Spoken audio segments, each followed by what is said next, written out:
pueden revisar la literatura, también en estos microorganismos intrarradiculares persistentes tenemos hongos que se pueden proliferar con Enterococcus fecalis y que se combinan estos dos tipos de bacterias produciendo una mayor cantidad de microorganismos que se van dirigiendo hacia el periápice y este periápice se empieza a degenerar produciendo ahí la periodontitis apical, ¿no? Entonces, eso es importante, ¿sí? La infección extraradicular es otra de las etiologías de la enfermedad post-tratamiento. Esta infección extraradicular, como les mencioné, se puede producir por varios factores, ¿sí? Un factor de estos puede ser considerado que se produce una infección extraradicular por el ligamento periodontal, ¿sí? Debemos tener muchísimo cuidado en medir siempre en nuestro tratamiento endodóntico, tener siempre presente al ligamento periodontal, ¿no? Créanme que nosotros tener una sonda dentro de nuestro equipo de diagnóstico, como ustedes pudieron tener clases con el doctor Salazar, no es una locura. O sea, en realidad te sirve para todas las especialidades de odontología y en especial en endodoncia, porque siempre un diente que va a ser tratado endodónticamente tiene que ser sondeado, ¿sí? Porque ustedes a veces, hay pacientes de que confunden el dolor dentario con un dolor periodontal, que también se puede dar, ¿no? Entonces el paciente tiene dolor a la masticación. ¿Por qué? Porque su ligamento periodontal está ensanchado por las bacterias periodontales que se encuentran a nivel del surco gingival y obviamente ustedes van a tener esa duda, ¿no? A ver, estoy frente a una persona que tiene dolor a la masticación. Si a los test de vitalidad pulpar el paciente no responde positivo, tiene una respuesta en realidad normal en el caso del frío y el calor, entonces el paciente tiene dolor a la masticación, yo no le voy a hacer apertura cameral al paciente, ¿no es cierto? Entonces vamos a tener que siempre el diagnóstico con este tipo de herramientas diagnósticas que tenemos como la sonda periodontal es fundamental, chicos, ¿sí? Entonces, en el diagnóstico está la clave de todo tratamiento endodóntico, chicos. Eso también, créanme que les va a salvar. Pero sí hemos visto casos que lastimosamente vienen pacientes con dolor a la masticación y ya vienen hecho aperturas, o sea, le cogen y le hacen aperturas al pobre paciente. El paciente, después de que le hicieron ya la apertura, el paciente sigue con dolor. O sea, el paciente nunca le va a pasar la molestia porque su problema es a nivel periodontal. Y por eso les puedo decir que la mayoría de casos también son endodoncias que son realizadas por un mal diagnóstico, ¿no? Entonces, esta infracción extrarradicular, volviendo al tema, se puede dar por problemas periodontales, se puede dar también, ¿por qué? Por instrumentos fracturados que sobrepasan el periápice, ¿sí? Entonces también estas infecciones se pueden dar por materiales, tanto de obturación como materiales de instrumentación que están fuera del periápice, ¿sí? Eso también puede causar molestias al paciente y causa una infección extraradicular. Una reacción a un cuerpo extraño puede ser hacia los conos de gutapercha, hacia el cemento endodóntico que fue extravasado y con las limas, ¿no? Esos pueden ser unas causas de la reacción a un cuerpo extraño que le va a dar sintomatología al paciente. Y los quistes verdaderos, ¿no? Dentro de estos quistes verdaderos tenemos dos tipos de quistes. Vamos a verles más adelante para que ustedes puedan un poquito entender mejor esto, ¿ya? Como ven, aquí tienen la imagen en donde está resumido nuevamente toda la información que les estoy pasando. Este número uno es importantísimo porque a veces si nosotros podemos ver radiográficamente, nosotros no podemos determinar tampoco o dar un diagnóstico adecuado siempre con las radiografías, ¿no? Eso también es importante. Hay veces que nosotros radiográficamente vemos que no está a nivel del periápice. Entonces, una endodoncia nunca está considerada que tiene que llegar hacia el periápice. Por eso ustedes tienen instrumentos o actualmente como el localizador apical, que ustedes con una lima 10 o con una lima 8 van a poder ya llegar hacia ese límite CDC, en el cual ustedes van a poder determinar de que hasta ahí tienen que llegar con su endodoncia, ¿no? Entonces, a veces radiográficamente ustedes van a encontrarse endodoncias de que aparentemente se les ve cortas, ¿no? Y están a unos 2, tal vez a 1 milímetro del periápice, y uno se queda así viendo y radiográficamente el ligamento se encuentra bien, se encuentra el paciente asintomático y están bien.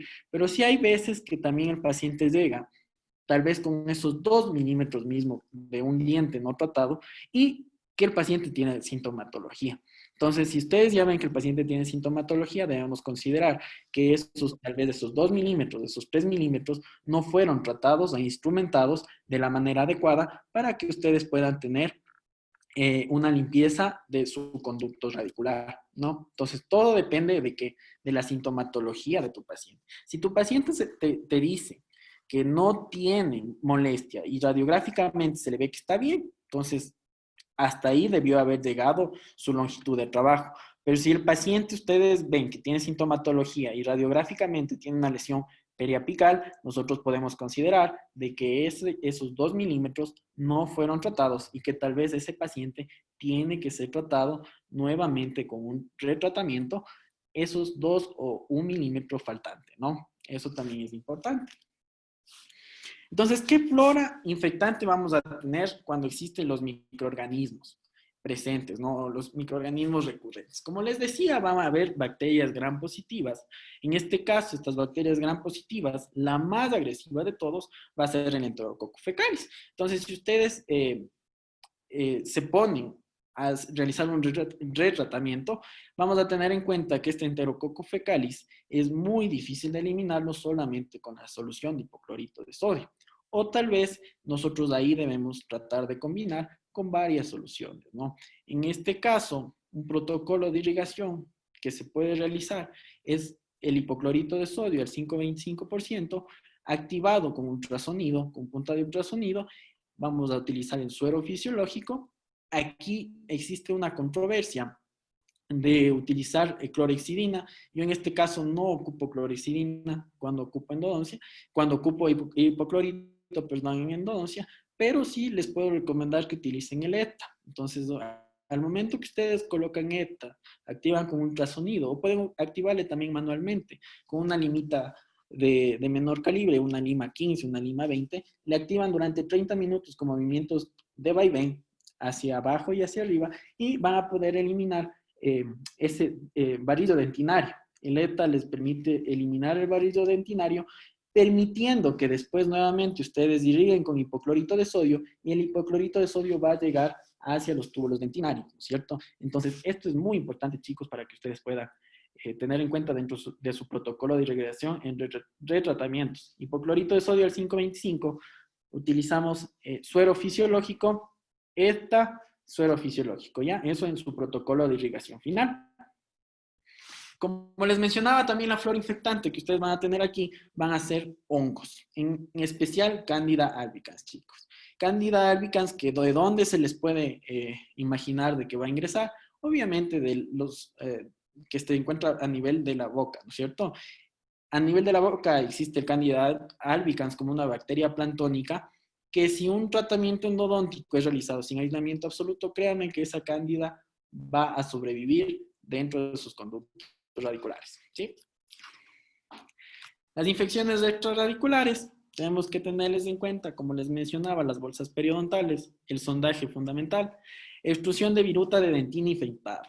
¿Cuándo nosotros tenemos extrusión de viruta de dentina infectada, chicos? Cuando realizamos una sobretransportación de bacterias con nuestras limas.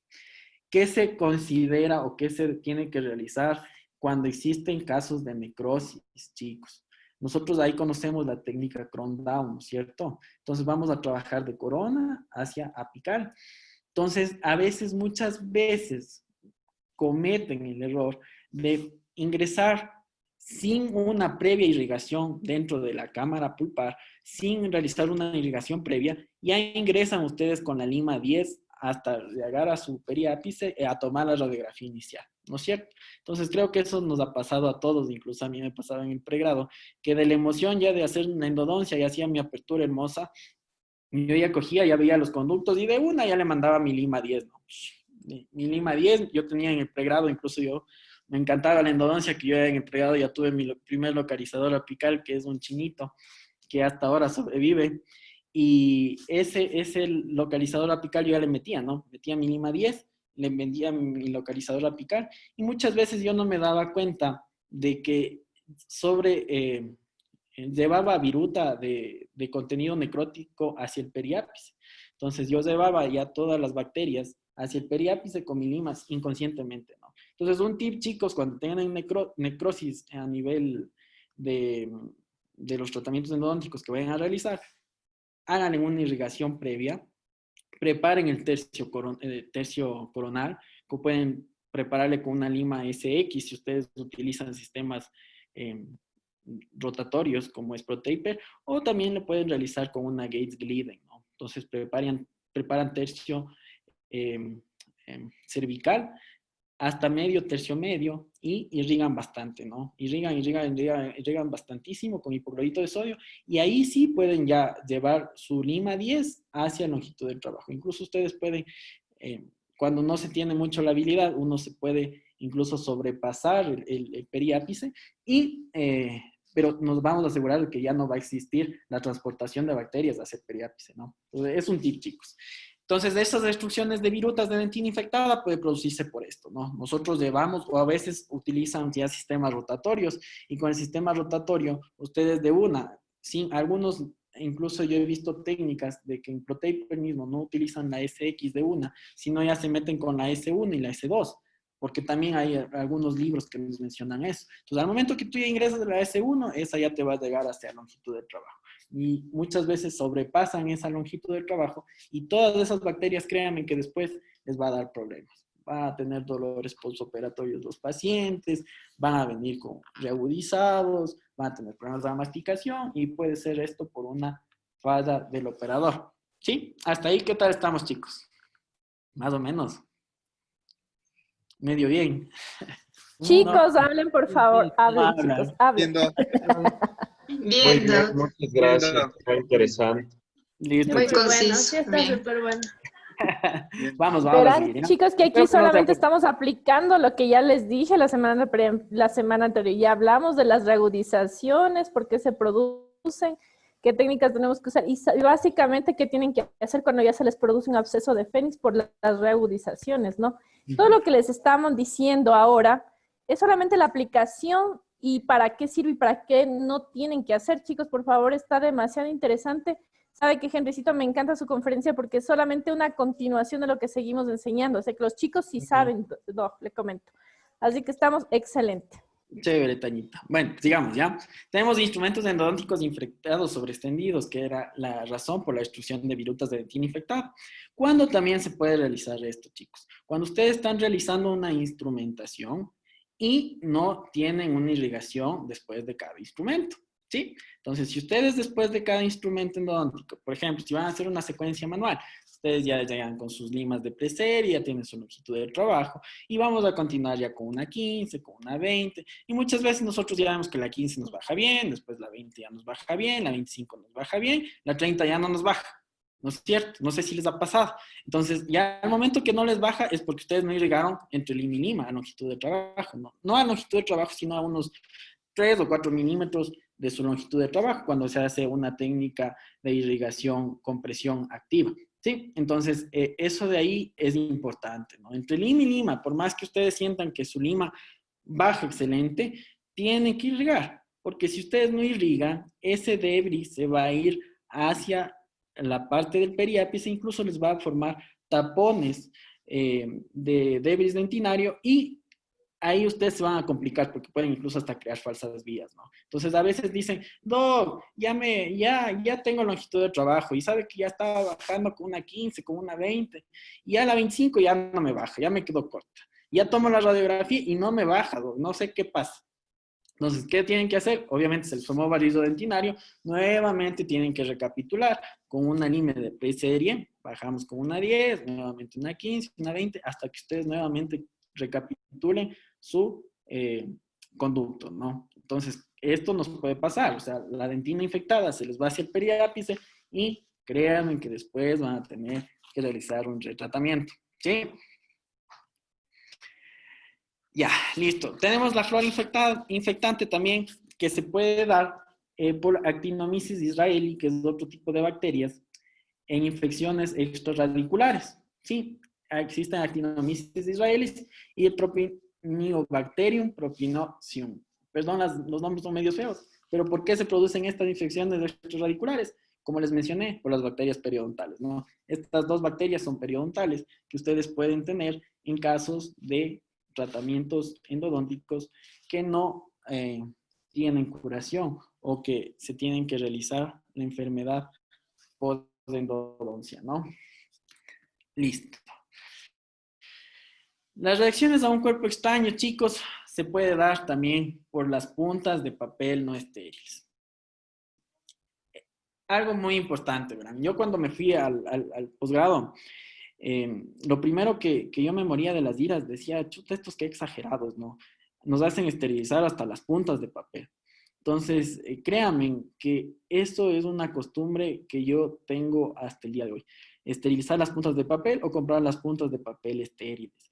Si ustedes ocupan limas manuales, existe en la casa comercial Dentsply, existen unos blisters de puntas de papel que vienen estériles. O si no es fácil, no, ustedes se compran las puntas de papel y les meten unas 4 o 5 puntitas en una fundita de esas de esterilizar las limas y les mandan al autoclave. Créanme que no les va a degradar, no les va a pasar nada a esas puntas de papel. Mejor ustedes van a tener la seguridad de que van a estar estériles, ¿no? Entonces, utilizar puntas de papel no estériles también puede ser un caso de que con el tiempo ustedes tengan un fracaso endodóntico, ¿sí? O una enfermedad post-endodoncia, que se vea mejor, ¿no? Entonces, las puntas de papel, si ustedes, hay un estudio que está publicado en el libro del profesor Mario Roberto Leonardo, que se llama Canal, a ver, en español, es el tratamiento de canales radiculares, ¿ya? Ese libro nos menciona de que todas las puntas de papel, incluso nuestras puntas de gutapercha, tienen bacterias, porque las puntas de gutapercha, si ustedes saben, son hechas de forma manual. Entonces, como son hechas de forma manual, estas puntas son manipuladas por los operadores que realizan estos procesos, incluso en los controles de calidad, y después nuevamente son envasadas en esos blisters que ustedes tienen presentes. Es por eso que ustedes meten la punta de gutapercha en solución de hipoclorito de sodio un minutito siquiera, la retiran, le sacan con una gasita y le mandan al conducto radicular, ¿no es cierto? Esa es la técnica. Pero si ustedes, ¿cómo van a hacer eso con la punta de papel, no? No van a meterle a desinfectar en el hipoclorito de sodio, porque eso ya les va a degradar completamente la punta, ¿no? Entonces, lo que tienen que hacer es colocar de su tubito de conos de papel que venden, van a colocar unos 5 en una fundita de esterilizar, los llevan al autoclave, lo dejan ahí autoclavarse y pueden utilizar en cada paciente, ¿no? No pueden reutilizar esos conos, porque al momento que ya lo abren, obviamente ustedes con su pinza ya le pueden incluso hasta contaminar, ¿sí? Entonces es una causa muy buena, de que tal vez ustedes no sabían, pero los conos de papel se los autoclavan, ¿sí? Sobre extensión de gutapercha, chicos, y sobre extensión de cementos. Como les mencionaba, el tejido periapical puede ser inoculado por microorganismos, ¿no? Si esta sobreextensión de gutapercha, esta sobreextensión de cementos, el paciente no presenta o no refiere sintomatología, entonces eso quiere decir de que el paciente, pese a tener un cuerpo extraño en su periápice, está generando una curación de su tratamiento endodóntico. ¿Por qué pasa esto, chicos? Si ustedes tal vez hacen una correcta instrumentación y una correcta eliminación de bacterias, una disminución de bacterias, tanto con las limas y con la solución irrigante, ustedes van a asegurar, si ustedes ponen una solución de hipoclorito de sodio a una carga adecuada, que es de 525, entonces ustedes van a tener gran eliminación de bacterias que si ustedes ingresan ya con un cono de gutapercha estéril y secaron con sus puntitas de papel estériles, ese material va a estar estéril, que va a dirigirse, incluso va a sobrepasar el periápice y eso nos puede dar también éxitos en los tratamientos, ¿no? No es lo ideal, no es lo ideal, chicos. No les estoy diciendo que hagan la mejor técnica de irrigación y que sobrepasen el periápice, ¿no? No les estoy diciendo eso, pero por lo general, cuando nosotros vemos de esos casos de que el paciente está asintomático con un cono de gutapercha hasta la nariz, creo, pero el paciente asintomático, sin lesión periapical, entonces, ¿qué debemos hacer? Seguimiento y control, no vamos a hacer nada más. No nos vamos a poner a hacerle cirugía periapical a un paciente que no refiere sintomatología y que nosotros vemos que el periápice está bien, ¿sí? Entonces, ahora vamos a ver los quistes, ¿no? Entonces, nosotros tenemos aquí una clasificación de quistes que nos da el libro de Cohen en la última edición del Vías de la Pulpa, que es la 10ª edición. Entonces, aquí tenemos una clasificación de los quistes, ¿no? ¿Por qué se forman estos quistes, chicos? A nivel nosotros de la raíz, a nivel del ligamento periodontal, nosotros tenemos restos de células epiteliales que son consideradas o son depositadas a nivel de la raíz durante el periodo de embriogénesis del diente. Entonces ahí ustedes van a tener los restos epiteliales de Malacés, que créanme que estos restos epiteliales de Malacés son una maravilla. Yo di una conferencia también de reabsorciones externas y los restos epiteliales de Malacés, créanme que están en todo, ¿no? Estos restos epiteliales de Malacés, en estos casos de retratamientos, van a estar presentes en la capa externa de estos quistes, ¿no? Entonces, estos restos epiteliales de Malacés son unas células de protección que tiene el ligamento periodontal contra las bacterias que se pueden encontrar a nivel del periápice o incluso contra las células que se pueden indiferenciar del hueso, en este caso los osteoclastos, o también los dentinoclastos, ¿no? Entonces, esto es importante. Los restos epiteliales de Malacés van a tener aquí dos quistes importantes, ¿no? El quiste periapical verdadero y el quiste periapical en bolsa. El quiste periapical verdadero, este quiste periapical verdadero va a estar por fuera del periápice, ¿no? Entonces, sí, todo el mundo nos va a decir, ¿saben qué? Para diagnosticar un quiste, ustedes tienen que sacar el quiste, hacerle la biopsia y obviamente en la biopsia les va a salir el resultado. Si fue quiste, si fue granuloma, si fue eh, eh, tal vez restos de epiteliales de Malacés. O sea, hay muchas consideraciones, ¿no? Pero radiográficamente, la diferencia va a ser que este quiste periapical verdadero va a estar por fuera de la raíz, por fuera del periápice, ¿sí? Y el quiste periapical en bolsa va a ser como que del periápice se extiende y se forma una bolita a nivel del periápice, ¿sí? Entonces, eso es la diferencia de que nosotros podemos considerar en estos casos de quistes, ¿no? Entonces, si ustedes, por ejemplo, en algún caso clínico o en alguna pregunta de su examen de habilitación, les dicen, ¿saben qué? Existe una sombra radiolúcida a nivel periapical que está por fuera de la raíz o que se sobreextiende de la raíz, nosotros ya estamos pensando de que puede ser un quiste, ¿no? Un quiste verdadero, que obviamente este quiste verdadero no se lo va a poder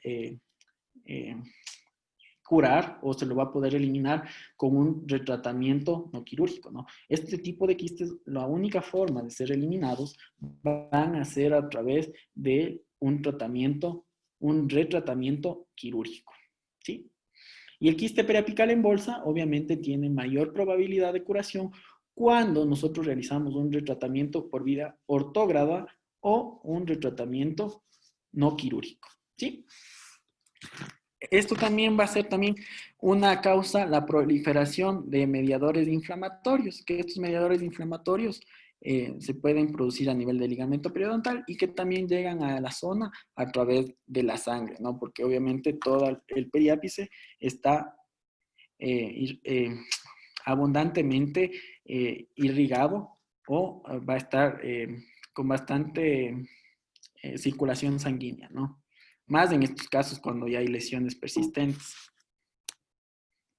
Entonces aquí radiográficamente, chicos, ustedes pueden ver el quiste periapical verdadero. Si ven ven el periápice, ustedes pueden ver un tratamiento endodóntico muy bien realizado, a una longitud de trabajo excelente, pero ustedes van a ver que todavía tiene una sombra radiolúcida persistente. No sé si ustedes pueden diferenciar eso.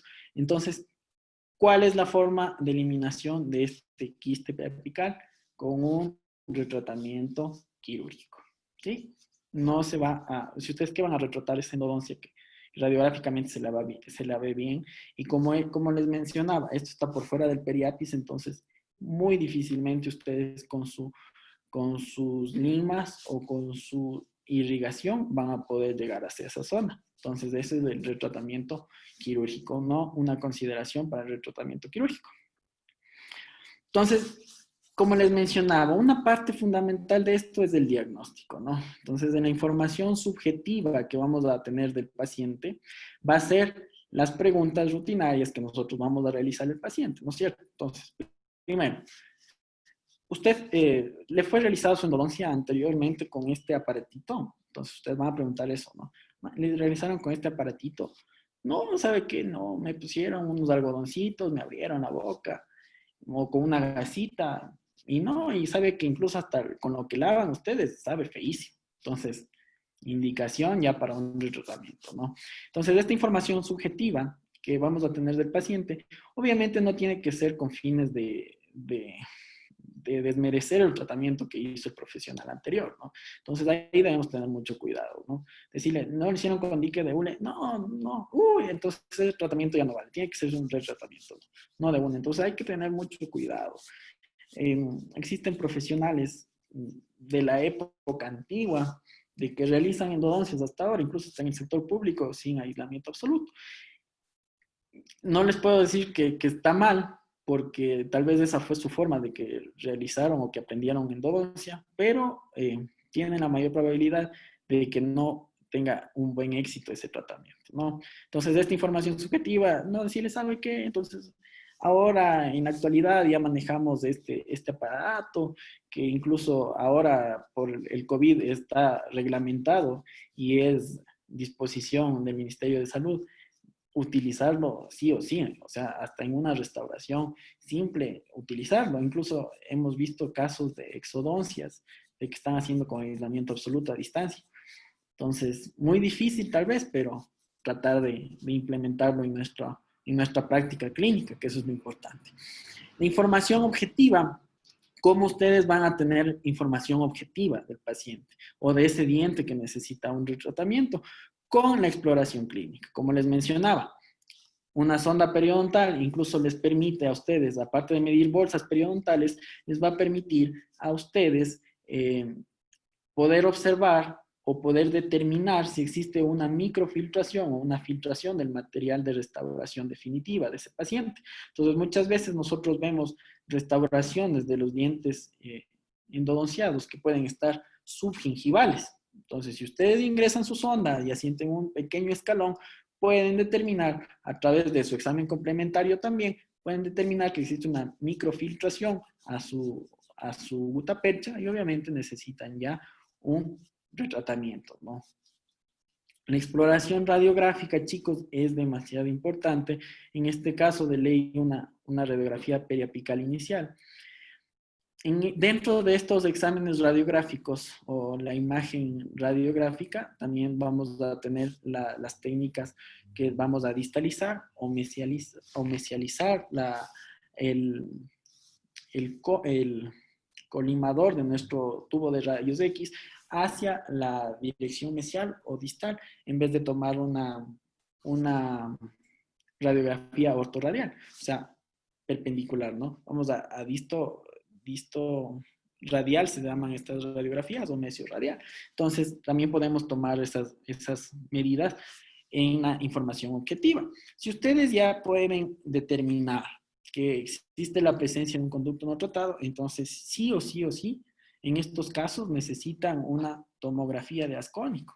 Ese es el único examen diagnóstico que les permite realizar el retratamiento, ¿no? Entonces,